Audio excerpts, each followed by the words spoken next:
have a few dollars to put a few dollars in. If you need a couple, take a few out. There's also a cash app in there. All of it goes towards our homeless ministry. It goes towards our building fund, towards buying this building, towards the community. There's no paid staff at our church, so everything goes into the church fund.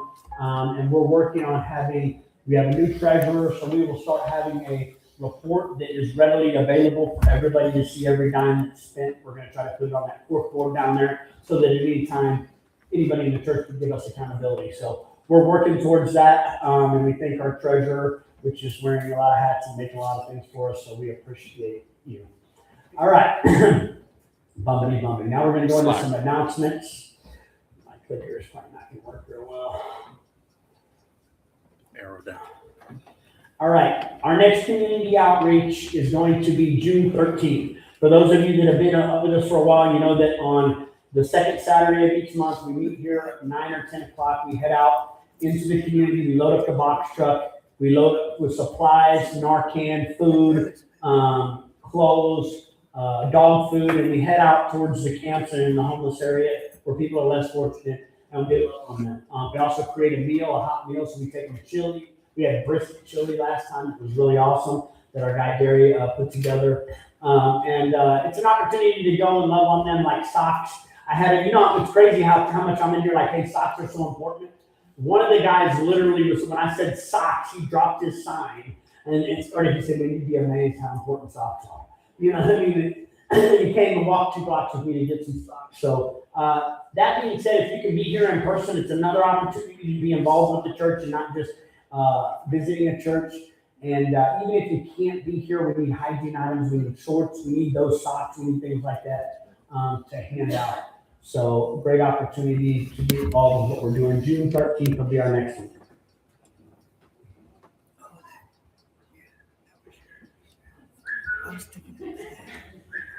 How y'all doing up there? Click. All right. We grow just bear with us. These are the new guys. Yeah. All right.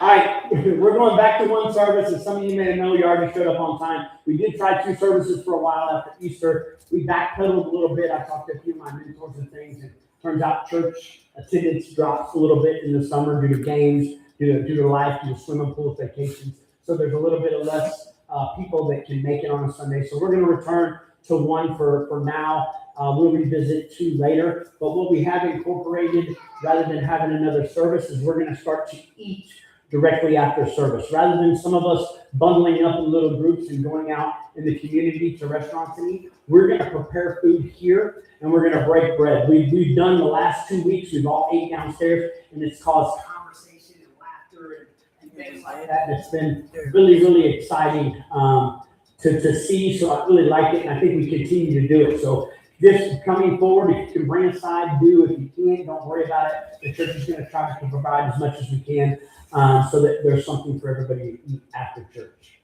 All right. So we will be doing that today. Today we got honey baked ham.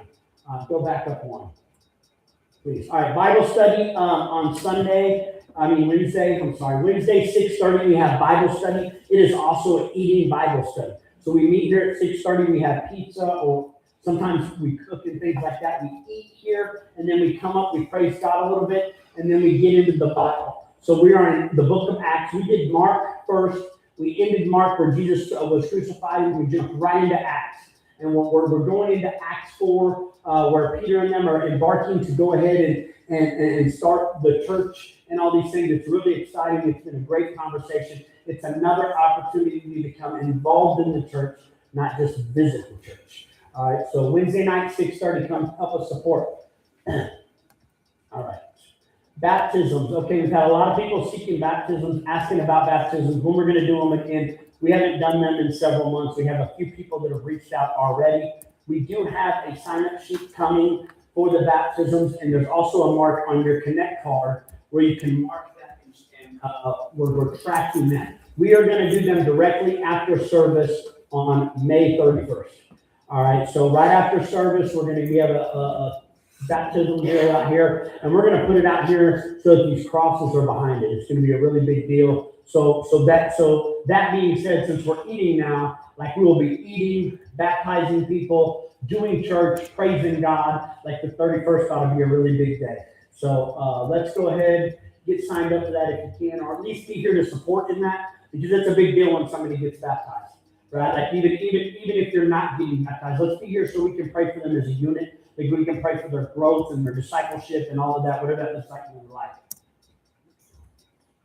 All right, kids' night was last night, and somebody did not take this off the flyer. It was me. So kids' night was a great time, though. Danny sent me pictures. We had an illusionist, a magician come in here. The kids had a great time. Like it looked like it was really amazing. We will be doing another kids' night, I think, in a few months. I think it's going to be quarterly, I think, is what we got. We don't have a pegged-in date yet, but in the next few months, be on the lookout. It'll be a Friday night where you can drop the kids off. The kids can be here. They can be in a safe place, and I think they had a good time. So kids night. Cool. All right. Life Recovery Church has been blessed with the opportunity to man a fireworks stand. Okay, so we will have a fireworks stand at the wash house right around the corner at the laundromat parking lot from June 24th to July 5th. We will have a fireworks stand. So it's an opportunity for us to be the face of this church and be out there and sell the fireworks. The great kicker to it is we've been raising money to try to buy this building. And we get 20% of all the fireworks we sell. So if we can sell $100,000 in fireworks, we get $20,000. With the first 10,000 or so we raised, 14, that'll give us right about the amount that a bank requires for us to purchase this building. So that's the target goal. Like, hey guys, let's sell $100,000 in fireworks. So I need everybody in here to sell $7,000 worth. All right, we're going to hit that mark. So don't worry about it. I know that you can do it. Like I said last week, we used to sell dope, some of us. So we better be able to sling some fireworks, right? As I start to roll out some videos and some things, this is where we come in as a community. We need to share this with our people, right? We need to share this with everybody that we've got. If we can get a couple people, all of our people are going to buy fireworks. But if we can get them to come support us, it's going to help us purchase this beautiful building. Secondly, we need people to man this. We have to, that's the kicker. We have to, the fireworks company supplies all the fireworks, the tent and everything. We just have to man the tent. We have to be there to sell them. We have to be there overnight to protect them. We're responsible for this for 12 days. Okay, so we have a sign-up sheet that we've got for 4-hour shifts. If you could sign up for 1, 2, 3, 4, please do. I'm going to ask people out in the community to kind of help us. We're going to have some overnight shifts, which sounds horrible. I haven't worked an overnight in many years, but I am prepared to work an overnight or so. So I just encourage you, please get signed up. We actually have the sheet today. Even if it's a Saturday afternoon for a few hours, this thing is so huge because it's a great opportunity for us to meet people in this community. This community that we're in, they're going to buy their fireworks, right? Like almost for sure, some of them are going to be there. We can invite them to church. We can smile at them. We can show them old broken people that have changed their life and are out here smiling and happy. Who knows who we might run into? Because that's how God works. You might be standing there and that guy from way back comes in and you used to party with him. Like, what happened? Well, I've been going to church. I've been going to meetings, and it changed my heart. So let's just be a good steward of that. It's a great opportunity. June 24th at 9 a.m., they will be delivering the fireworks, okay? And it's going to be a setup day, setting up fireworks. If I could get as many people, I know it's a work day, but if I could get as many people there at 9 a.m., if you don't have work and stuff, to help me unload this stuff, we're going to be in charge of setting up the tables and putting it where it needs to go and all that.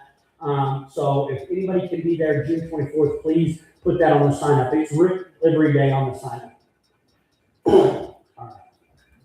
Tuesday nights, we have an actual process group here. It's a clinical type group where you sit down. There'll be a clinical supervisor there, a person that's trained with processing stuff and group and life, things that are going on in your life. There'll be coping skills and mechanisms and just all that cool stuff, which is very valuable. You know what I mean? Like, it's very valuable stuff because as we go through church, not only do we need God and church and MA and other things, sometimes we just sit down and process and stuff. You know, and sometimes get somebody else's point of view, get a couple of, breathe some techniques of things that you could do differently. So it's a great opportunity. It's Tuesday night, 6:30 here at the church. All right, worship team. We're in the process of trying to build a worship team. As you can see, our that's how our worship is, and like we really like that. There's something about the YouTube and people praising, just singing to God. Like we really like that. We do have aspirations of having an actual worship team. So Wednesday nights we're rolling that out. Noelle has been coming in and bringing her keyboard, and she started to sing live. If you have any singing ability, anything, please don't be ashamed. Get with her, get with somebody in the church. Be here and let us know so that we can get here early that day and get you set up so you can try it in the privacy before you're out in front of everybody. So please, we need worship. Guitar, Chris, where you got guitar? Yeah, guitar. Let's get you guys involved. Let's get you guys some equipment. All right, Starfish Transitional is a ladies transitional house that's partnered with us. They're around. Some of the ladies come here. They come to the Bible study. They're involved in the recovery community. They need gender-specific hygiene items, things like that, clothes and things. There's a box downstairs. Amber has been collecting things. It's a really big deal for them. I've come from the streets. I came out of prisons and detoxes and lost everything time and time again. So like those little things are very important. So if we could come together as a group and supply some of them things, they even take cash. And I love what she does. If you do donate cash, she goes on Facebook and puts what she bought for the girls on there. So it's very transparent. I like what they're doing. And they partnered with us and helped us with food and meat for our first fundraiser. You know what I mean? So in return, we want to be good stewards of that relationship, and they're coming here, so we want to try to help them. All right, Trace Diaz Weekend. Trace Diaz Weekend is a 3-day weekend. It's an experience of an encounter with God. I've went on it. Several people that have been in here have went on it. I highly encourage anybody that has not to get signed up. We are working on another sign-up sheet for that. The church is going to try to sponsor some people. I'm going to try to get Trace Diaz to sponsor some people. So September 24th to the 28th would be the men. The following weekend would be the women. Basically, it's a Thursday night. You go there and you're there till Sunday. You're praising, you're worshiping, you're meeting some people. It's a really good encounter with God. So I would encourage everybody, if you can, to get signed up. We have some sign-ups. And if you don't have the money, don't worry about that. Just sign up and get with somebody and tell us so that we can try to make sure that you can get there. All right, so all that being said, with everything we got going on, we need people. We can't do this alone. Like Tommy can't do it alone. Chris can't. Like Will can't. Jeremy can't. None of us can do this alone. Like it's taking a group of people, and as we grow and get to where we need to be, we're going to need more and more people, and we all have gifts and talents. So we need that. So I encourage you once again, grab the Connect card. Get signed up, get with somebody. We have some teams that we've developed and become part of.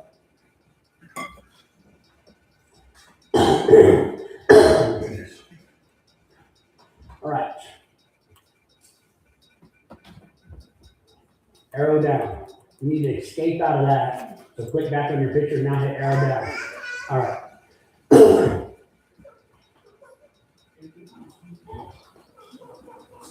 All right, perfect. All right, so the last 2 weeks we've had guest speakers. We've had a couple of people. Danny celebrated 10 years, and then a friend of mine that I met in Trace Diaz came down from Minnesota, drove 10 hours to share his experience with us last week, which was really exciting. Prior to that, I started a sermon series that as we ended up everything prior to, we had a 40-day study we went through. As we ended that, I was like, okay, God, what are we going to talk about? What are we going to do? And we came up with introducing the King. So we've been going over, like, you hear it a lot, King Jesus, arrow down. 6-week series. All right, rebreathe. All right, it's a 6-week series on like who is God, who is the King. So we wanted to elaborate and explain who the King is. All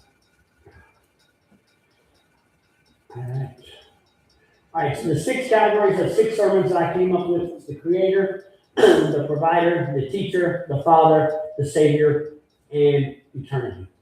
So what we went over so far is the Creator and the Provider. And who remembers anything about the Provider? It's been 3 weeks. I know. I get it. What do you got? No, I'm just kidding. As we went over the provider, we talked about how God provided earth. He provided everything in Genesis. He provided the trees that these pews are made out of. He provided everything that the carpet, like everything that we have was already here. This was a makeshift world that we kind of landed in. And God was just like, here, take care of it. Right? Like, here it is. So he's the provider. He provides the job that we get, whether we realize it or not, down to the things that we have. He has provided a way for us to get them. He's provided that. So we went over that. So what we're going to talk about today, Chris, is the teacher. So we're on the teacher. So I wanted to look up what teacher was, and because I like to look up words, so I wanted to look up what a teacher was. So a teacher is a professional educator who instructs students to acquire knowledge, competencies, and values. Beyond delivering academic curricula, they act as mentors, guides, and facilitators who foster intellectual and personal growth. So I like to identify what a teacher is now, because they say good preachers can take what a word or what something meant, spiritual principle, from biblical times, and they can bring it over so that we can understand it today.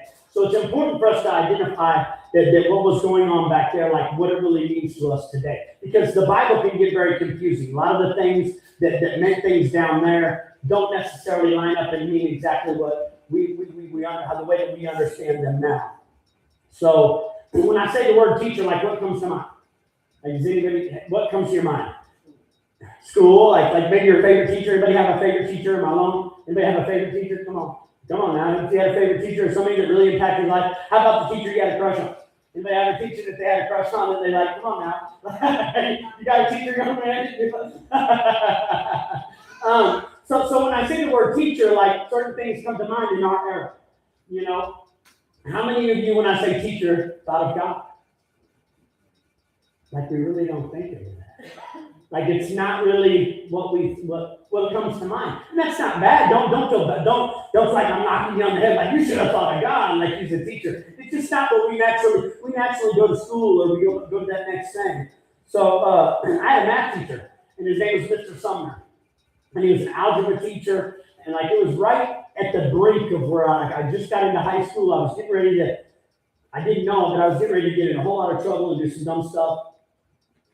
And he pulled me to the side one time, and he was like, he tried to help me. He said, "Dude, you're so smart. You're here about half the time, and you have an A in this class." And he's like, "You're so smart." Like, and I don't know if he could just see that I was headed down that path, or if it was God talking to me through him. But I didn't listen. I often wonder what happened to Mr. Sumner. But we've all had them people that try to talk to us, or that teacher that tried to pour into us, or seen something. I just went to my daughter's graduation. You know, one of the teachers the students got to vote the favorite teacher that could share with them.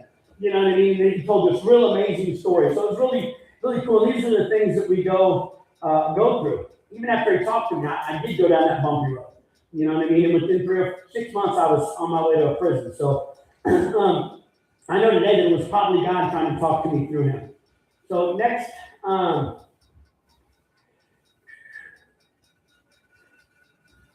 right, next I wanted to talk about a mentor, a guide, or a facilitator, the second part of it. Go ahead, Chris. Mm-hmm. All right, oops. So some of you that are sitting here, prior to me getting clean or anything, like I would listen to anybody. Like you couldn't tell me nothing. Like I had, my mentors were other criminals. You know what I mean? My mentors were other people that were doing the stuff that I was doing. I was not listening to anything or anybody. And some of you that have heard me share in NA lots of times have probably heard some of this already before. You know what I mean? But does anyone in here have a sponsor?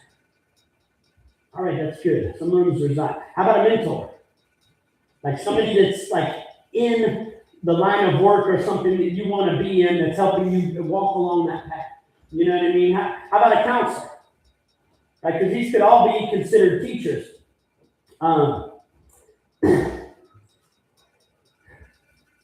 So we've all had those people that try to tell us prior to getting into things, like don't do drugs, don't drink and drive, don't do all these things, right? I don't know what you, but I did. We've all had that voice in our head.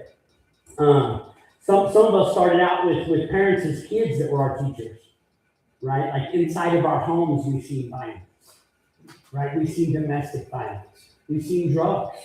We've seen alcohol, right? Some of the stuff that was getting taught to us at young ages, some of us, we brought into our adulthood, right? Like that's the things that we were taught.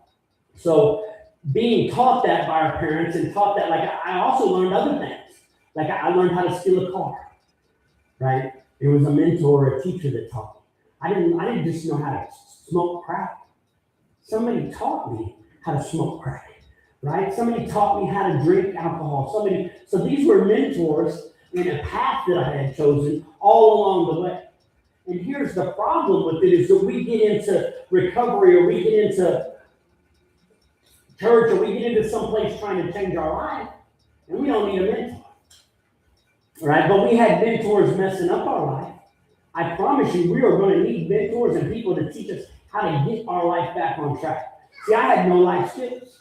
I could live in a prison cell or I could live in a place like that. But when it comes to paying bills and budgeting or keeping a job or stressors or factors, just like the process through, like, you know how I processed anger? Rah! You know what I mean? Like there was no, and that just doesn't work out here. So we all need mentors and teachers in our life. We're afraid to ask for help. Like I was afraid, pride kept me outside for so long. Pride kept me doing the same things over and over again.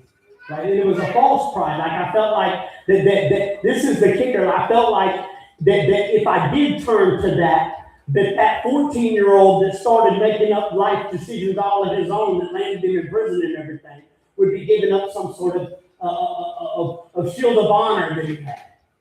Right? Has pride ever kept you outside?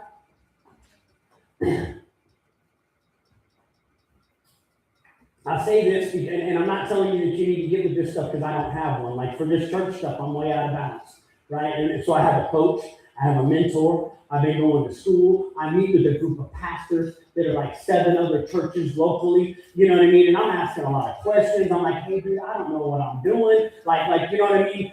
Because we need this in our life, right? We need this. Why would we need it when we come to God? Right? Like, why wouldn't we need it when we come into the rooms of recovery? Why wouldn't we need it? But oftentimes, pride keeps us out in the dark. So I encourage everybody in here to do the same. To get you somebody that's teaching you something. Right? That's willing to teach you something. Get you a mentor. Get involved with something. Now I want to jump into biblically, because this all ties into biblically and how God operates. Okay? And I want to jump into Genesis from the get-go. And it says, the Lord took the man and put him in the Garden of Eden to work it and keep it. And the Lord God commanded the man, saying, you may surely eat of every tree in the garden, but of the tree of knowledge of good and evil you shall not eat. For in that day that you eat of it, you surely shall die. Right? So we went over how God provided everything. In 6 days gave us this turnkey earth, like come in here and have earth. And so here it is. He's like, hey, do everything you want to. You're in control of the animals. You're in control of everything. Like this is your world. Live. Right? Live. But don't eat don't do dope. Did I say, well, don't drink.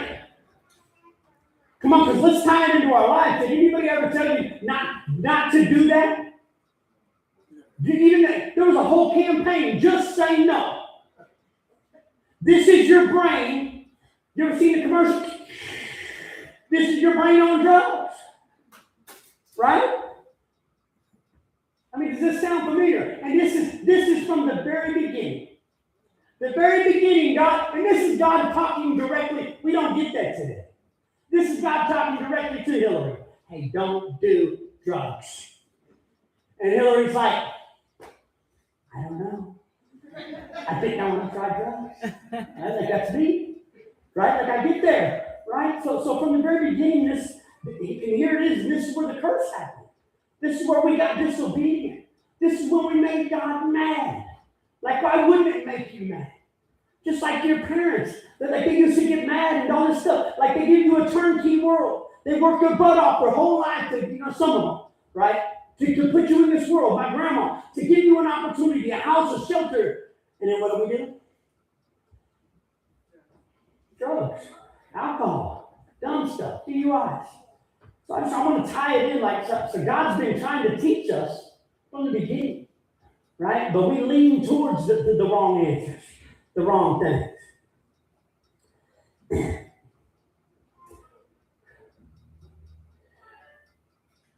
All right. So I'm going to go to the next one. All right. In Exodus 3:5-6, it says, God called him out of the bush. So this is Moses. We're going to fast forward. This is man again. This is God's, because this is what I'm trying to explain is who God is to us and how he ties into being a teacher. And as God called him out of the bush, Moses, Moses, here I am. Then he said, do not come near. Take your sandals off your feet, for the place on which you are standing is holy ground. So out of nowhere, and it just boom, this got bam, it tells him it's on holy ground. And I am the God of your father, the God of Abraham, the God of Isaac, and the God of Jacob. Okay, what I'm trying to point out here is somebody that God picked out. God, I don't know if I brought the other. Go one more. Okay, God is using people from the very beginning to talk to you. Right? God is always using people. There's always been that one person who's like, it might even be a stranger, like, you probably shouldn't do that. That, you know what I mean? Or this, that. God, so God, here he is. He tells Moses to tell the people. He gives Moses the commandments. Moses frees them from Egypt. Like God is using people. Right? And I bet we can all think of somebody that God along our path has used to tell us something. Used to get us somewhere. Maybe it was jail. Like God used jail in my situation to apply pressure. So God has always been using people. And but he used him to bring him out of slavery. Right? He used Moses to bring him out of slavery. Anybody ever been in slavery? Drugs, porn? Right? Like homelessness. Like we're watching people in slavery all over our city. Like they're in slavery all over our city. They eat, sleep, wake up, like it just stuck in. But God using people to deliver them. God will even use that person you can't stand. I remember when I was in there years ago, they said, that person that you don't like might have the message you need that day. And I completely had to shut off my pride and ego and start listening, right? Because sometimes what you need, we're not getting because we're not listening. And we're not listening to that one person because of something inside of us, right? And I promise God will talk to you through all kinds of people. He'll send you a sponsor. And if you're lucky, he'll tell you the truth. Right? He'll send you a teacher or a pastor or a friend. You know, right? Or he'll send you a meeting. Right? Like he'll send you a meeting. He'll send you a church. He'll send you a group or a house. Like he'll send you.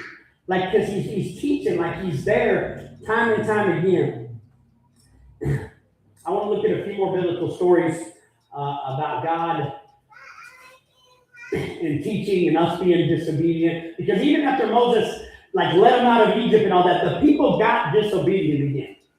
Like he just took us out of straight slavery, right? They were like not slavery, like they weren't strung out like in a tent. Like these guys were like working and building and being whipped and like slavery.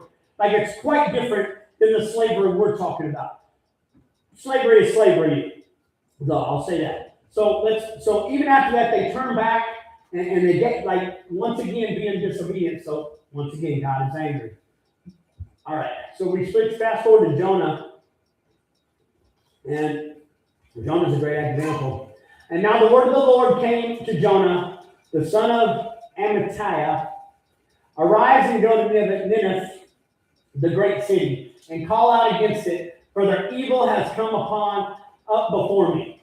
But then Jonah rose to flee to Tarshish from the presence of the Lord. He went down to Joppa and found a ship going to Tarshish. So he paid fare and went down into it to go with them to Tarshish, away from the presence of the Lord.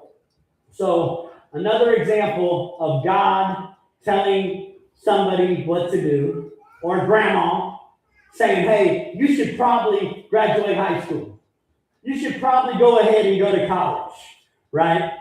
Another example of God telling us through other people that, like, hey, there's a right way to live and there's a wrong way to live.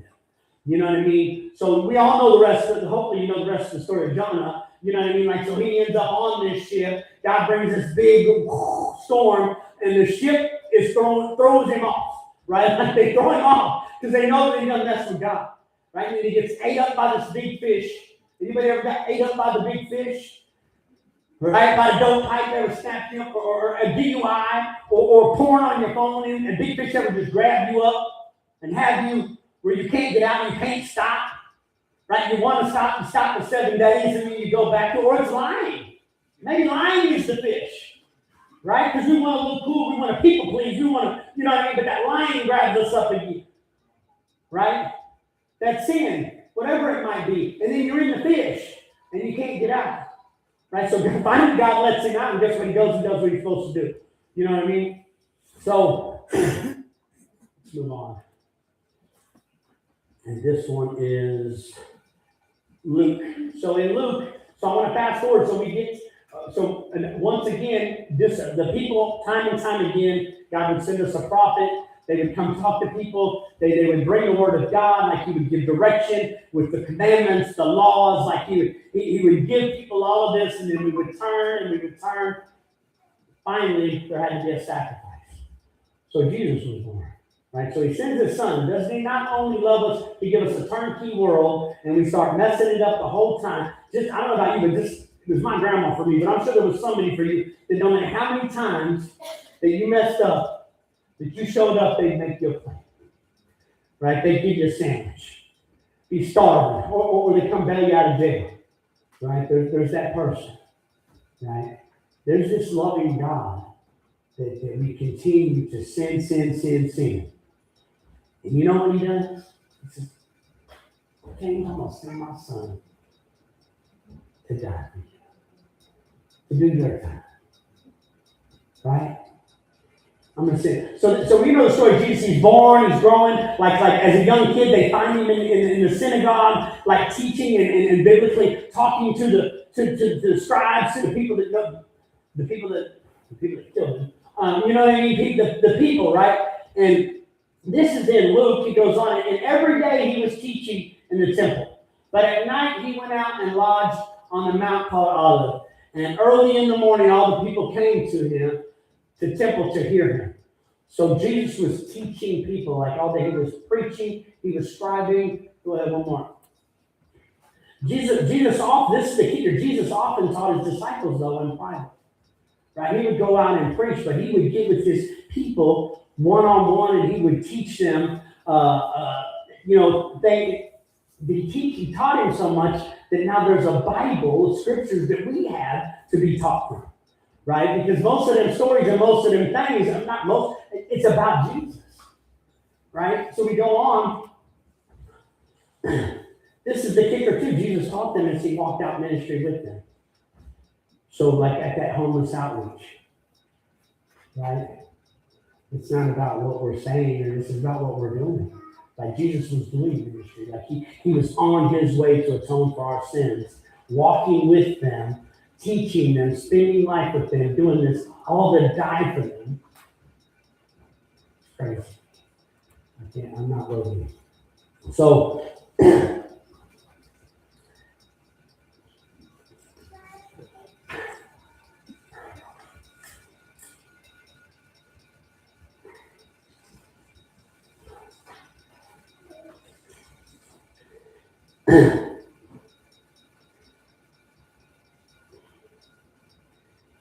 So I'm about to jump into Isaiah 30 at 19 through 22. So as we jump into it, I want you to picture, I just want you to stop and get in your mind and picture God talking to you. Right? Talking to you about whatever sin, whatever thing that is, whether it be porn, lying, stealing, whatever shame, guilt, like God talking to you. right? And maybe it's not about something you're going through now. Maybe it's about something you went through, that He got you through, and this can help increase your praise. But I want you to stop and look at it from that perspective, because as I read it yesterday or the day before and this morning, that's the perspective that came out. So I want you to picture it like that thing. And maybe it's something now that you can't get over. And it says, for all people shall dwell in Zion. In Jerusalem you shall weep no more. He will surely be gracious to you. Let me go back. You will weep no more. He will surely be gracious to you at the sound of your cry. Anybody ever cried out to God over that thing? Amen. Right? Like I remember my end in 2015, like I literally cried out to God. And though the Lord will give you the bread of adversity and the water of affliction, yet your teacher will not hide himself anymore. So the bread of adversity is all the stuff we went through. Like life is not that easy. That thing as you went through it or got over it, or you're going through it right now. Maybe it's a death, maybe it's relationship issues, whatever it is, the affliction that's on you, it follows it up, saying, yet your teacher. Like there's something inside of that He wants you to learn. There's something inside of those steps or inside of that book or inside of that thing you're going through that you can give the next person. And He will not hide Himself anymore. But your eyes shall see the teacher. So when we open up our eyes and we get clean, we get that stuff out of our system, we get that stuff behind us, God is going to reveal Himself to us in a whole. He's not going to hide His face from us. He's not going to hide His face. And I know more than anything, I just want to see His face. I don't want Him to hide Himself from me. Oh, no. Nope, you were a little too fast. I know I pointed. That's all right. And your ears shall hear a word from behind you saying, this is the way, walk in it. When you turn to the right or when you turn to the left, then you will defile your carved idols, overlaid with silver and gold-plated metal images, and you will scatter them as unclean things, and you will say to them, be gone.